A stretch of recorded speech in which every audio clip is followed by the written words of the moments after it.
Oi, turma! O vídeo de hoje é para que eu esteja explicando para vocês a revisão que foi passada para vocês, né? Com o conteúdo que vai cair na nossa primeira provinha. E aí eu vou estar explicando as questões novamente e as suas respostas para vocês conferirem aí se vocês fizeram certinhos, tá bom? Conforme eu for corrigindo, esse vídeo ele vai ser enviado junto com o gabarito, tá bom? Por escrito, para que vocês possam ver o vídeo, entender as explicações e também conferir em relação à escrita das palavras em inglês no gabarito que vai ser enviado por escrito, tá? Então, a nossa primeira questão diz o seguinte: escreva 3 frutas. E aí vocês precisavam escrever 3 frutas em inglês. E isso vai ficar de acordo com as frutas que vocês quiserem, tá bom? Mas aí, dando algumas opções para vocês poderiam escrever strawberry, que é morango, apple, maçã, oranges, laranjas, banana. Então, essas são algumas frutas normais que a gente já viu no nosso livro, né? Algumas frutas que a gente já tem revisado. Então, vocês poderiam escolher 3 frutas de acordo com o que vocês gostariam de escrever. Na questão número 2, tem a seguinte pergunta: como se diz sorvete em inglês? E a gente viu sobre essa palavrinha no nosso livro, né? Vimos que a palavra sorvete em inglês se diz ice cream. Então, a resposta correta para a questão número 2 seria ice cream. Na número 3, tem algumas questões, algumas palavrinhas em inglês e vocês precisavam colocar a tradução de cada uma dessas palavras. Todas essas palavras a gente já tem aprendido, já tem visto no nosso livro, né? Então, a primeira palavra é bedroom. Bedroom significa quarto. Da letra B, tem a palavra bathroom. Bathroom significa banheiro. Pessoal, prestem atenção porque são 2 palavras que às vezes a gente se confunde, mas que a gente tem uma pronúncia diferente. Por exemplo, a palavra quarto tem esse D, né? Então, ó, bedroom, bedroom. Então, a gente tem esse Dzinho aí que pela pronúncia dele na frase a gente já consegue identificar que é quarto. E como seria a pronúncia da palavra banheiro em inglês? Seria bath, ó, bath. Bathroom, bathroom. Então, bedroom e bathroom. Tem uma diferença na pronúncia deles, tá bom? Essas 2 palavras. E então, bathroom significa banheiro.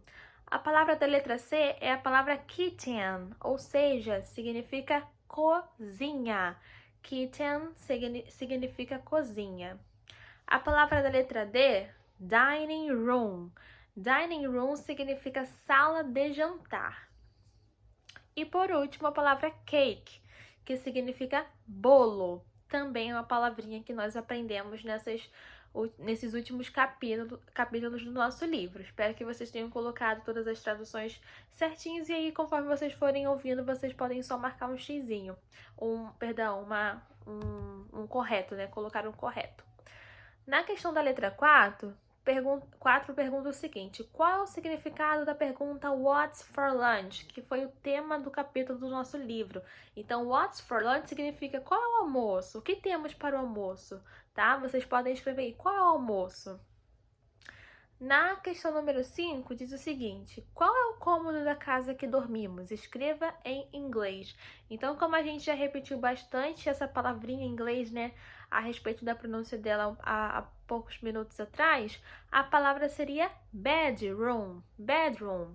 Então, bedroom seria quarto, né, que é o local, é o cômodo da nossa casa que nós dormimos. Então, a resposta seria bedroom, quarto. Na número 6, nós precisávamos completar com as preposições in, on, under. Relembrando que o in significa no, na ou em, para indicar que o objeto está dentro de algo, dentro de algum recipiente. Por exemplo, a gente tem uma flor dentro de um vaso. Então, quando a gente diz a flor está no vaso, esse no está situando a flor como dentro do vaso, né? Então, quando a gente indica que um objeto está dentro de algo, dentro de algum recipiente, nós utilizamos a preposição in. Já a preposição on também significa no, na, mas é quando a gente está colocando o objeto em cima de algo, né? Por exemplo, o livro está na mesa, mas a posição dele em relação à mesa é o quê? em cima da mesa. Então, nesse sentido, nós utilizaremos a preposição on. E a preposição under, que significa embaixo. Então, a gente vai utilizá-la quando nós tivermos um objeto embaixo de algo, tá? E aí, a gente tem nessa imagem aí uma maçã, e nós vemos que a localização da maçã, a posição da maçã em relação à mesa, é que ela está em cima da mesa. Então, nós utilizaríamos a preposição on. The apple is on the table. A maçã está na mesa, a maçã está em cima da mesa, ok?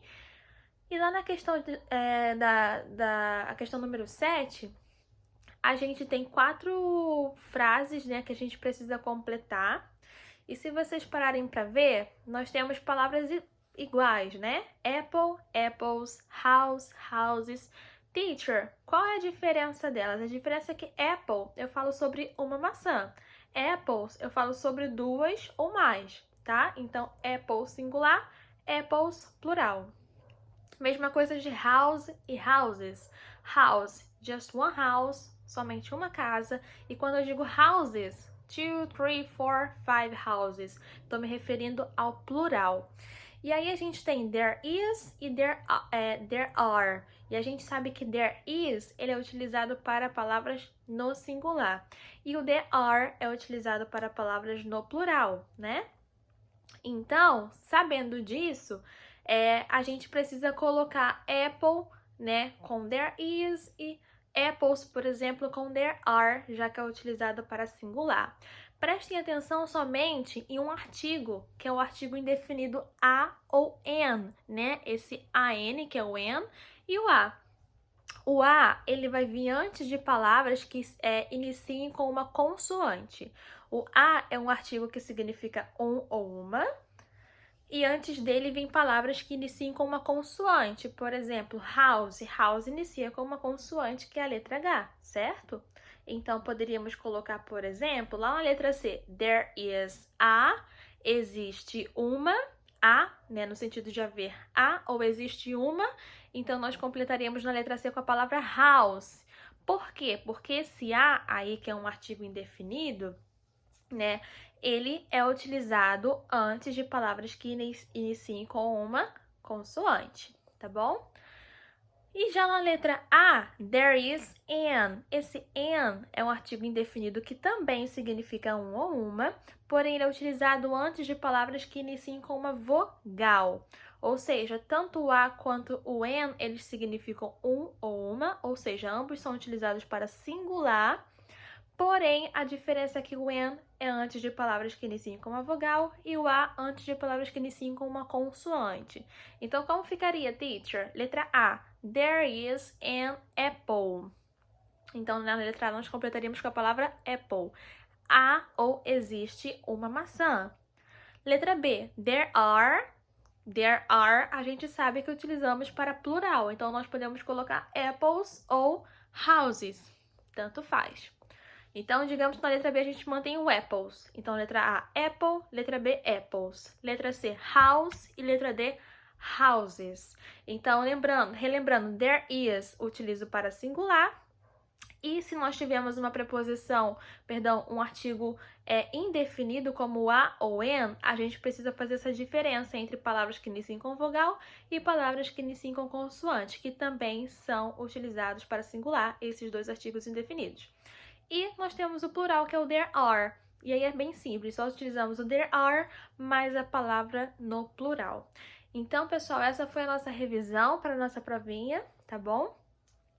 Eu vou mandar o gabarito por escrito para vocês conseguirem visualizar melhor, ok? Então, fiquem todos com Deus, se cuidem, tá bom? E continue estudando por essa revisão pelo livro para nossa prova, tá? Grande beijo para vocês!